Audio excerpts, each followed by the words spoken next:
To understand what happened, you have to understand the man who started it all. Howard Carter wasn't glamorous. Born in 1874, the son of a painter in a small English village, he had no university degree, no formal training in archaeology. What he had was an obsession. From the time he was a young man, Carter was consumed by ancient Egypt. He had spent years working in Egypt as a draftsman, copying hieroglyphs onto paper. By his 30s, he was an inspector in Egypt, riding a donkey through the desert at dawn.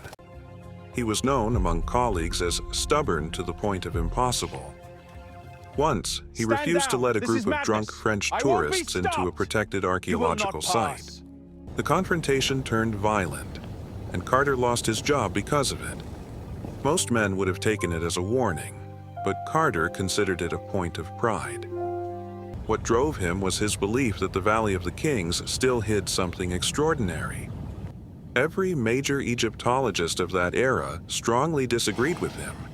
By 1920, the scholarly consensus was clear: the Valley of the Kings had been fully excavated.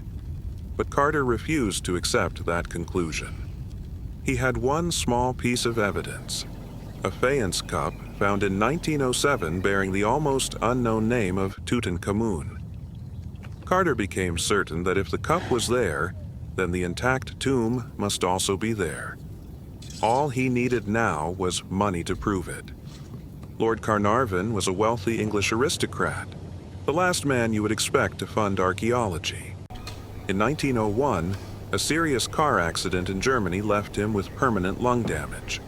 Doctors sent him to Egypt for the dry climate, and Egypt completely captivated him.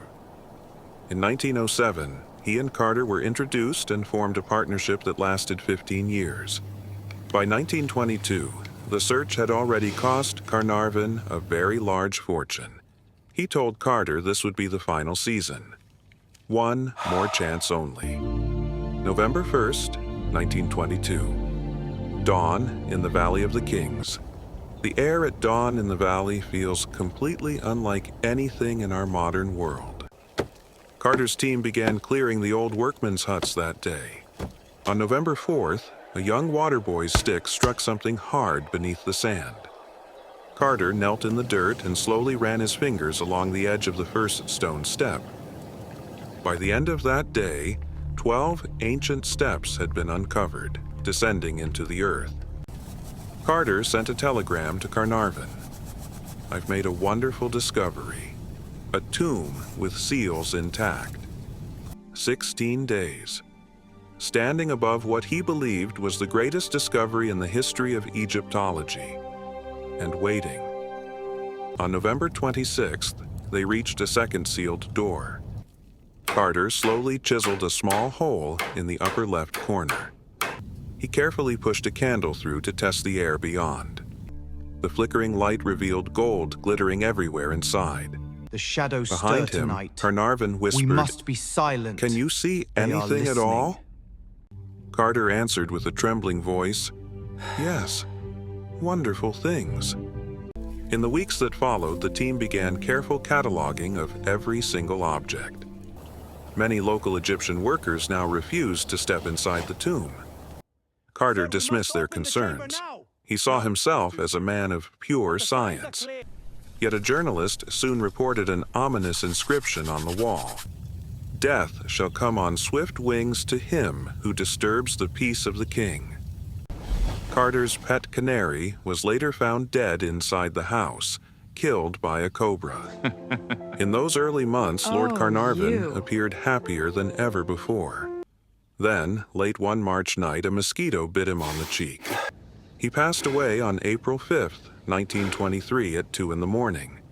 At the exact moment of his death, every light across Cairo suddenly went out. At the same instant in England, his dog howled once and died. Team member Arthur Mace died in 1928 after a long, mysterious illness. Visitor George J. Gould died within 24 hours of entering the tomb.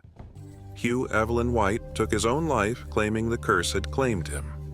By 1929, 11 people connected to the tomb had died. This is a Even serious Arthur matter. Conan Doyle We must publicly proceed with blamed caution. ancient supernatural Every detail guardians. counts. Letters poured in, begging Carter to reseal the tomb immediately. Yet Carter continued his work without stopping. Later, scientists proposed ancient mold spores as a possible explanation. Carnarvon's already damaged lungs would have left him highly vulnerable. Others blamed concentrated toxic chemicals from the embalming process. Some researchers even suggested natural radiation from the limestone. Careful statistical studies produced completely conflicting results. The debate between curse and coincidence remains unresolved to this day. February 16, 1923. The burial chamber was finally opened.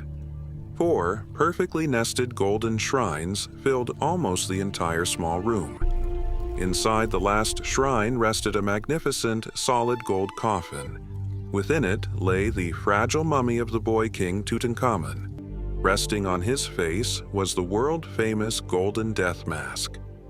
Science later revealed he was a frail teenager suffering from malaria and a clubfoot. In that moment, Carter felt grief rather than any sense of triumph. In 1969, Howard Carter died peacefully in London at age 74. Today, Tutankhamun's mummy rests once again inside his original tomb. His golden death mask now stands on display in the Cairo Museum. Those golden eyes have gazed upon our modern world for more than a century. Flashback, 1922. They stared directly at Carter when he first held up the candle. They stared at Carnarvon, who would soon be dead. They continue to stare at every visitor who stands patiently in line. There is something in those eyes that seems to understand what we cannot. There is something deeply patient and eternal about them. Tutankhamun was only a child king who ruled for 9 brief years. He was forgotten for 3,000 years until Carter discovered him. The man who found him later died of cancer in a quiet London flat. The man who paid for the search died from a simple mosquito bite. Keep moving. Many others who entered that tomb never returned home unchanged. Was this truly the work of an ancient curse? Or perhaps deadly mold spores sealed inside for thousands of years? Was it only coincidence that we shaped into the form of fate? Or did the ancient priests know secrets about the dead we have forgotten? The tomb itself still stands quietly in the Valley of the Kings. The valley itself remains, silent and unchanged. And the boy king has now outlasted every single person who disturbed him. Fade slowly to black. Complete and total silence. Every single light across Cairo went out at the moment of death. No one has ever been able to explain exactly why. Howard Carter, 1874 to 1939. Tutankhamun, approximately 1341 to 1323 BC. Once again, dawn breaks over the Valley of the Kings. Same golden light. Same perfect silence. Same ancient cliffs. Every light in Cairo went out when he died. No one knows why.